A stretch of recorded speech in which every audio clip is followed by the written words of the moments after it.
2026 ခုနှစ်အတွက်စာမွေးအောင်စင်းကြည်နီတုံးနီ2026 ခုနှစ်မတ်လမှာဖြည့်ဆို့ခဲ့တဲ့ညီငယ်ညီမငယ်တို့အတွက်အောင်စင်းရလက်ကြည့်ဖို့အကောင်းဆုံးနီလန်း3ခုကိုမျှဝေပေးချင်ပါတယ်။နံပါတ်1နီလန်းကတော့မိမိတို့နေထိုင်ရာနှိစက်တဲ့ကျောင်းတွေမှာလူကိုယ်တိုင်တွားရောက်ကြည့်ရှုနိုင်ပါတယ်။ဒါကတော့အကောင်းဆုံးနီလန်းတစ်ခုပါ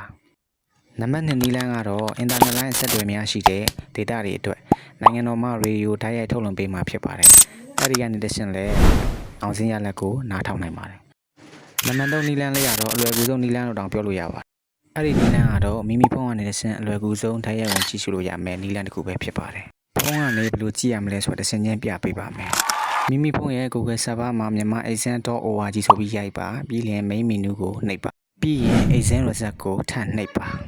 ဒါကြောင့်ပေါ်လာတဲ့ခုနှစ်တွေကမိမိဖြည့်ဆို့ခဲ့တဲ့ခုနှစ်ကိုရွေးချယ်ပြီးအောင်စင်းရလက်ကိုကြည့်ရှုနိုင်ပါတယ်2026မှာဖြည့်ဆို့တဲ့ညီငယ်ညီမငယ်များနှစ်ချင်းမအောင်ပါစေလို့ဆုတောင်းပေးပါတယ်ဒီဗီဒီယိုလေးကိုဗီဒီတာကြည့်နေတယ်လဲဆိုတာမှန်းပေးကြအောင်နော်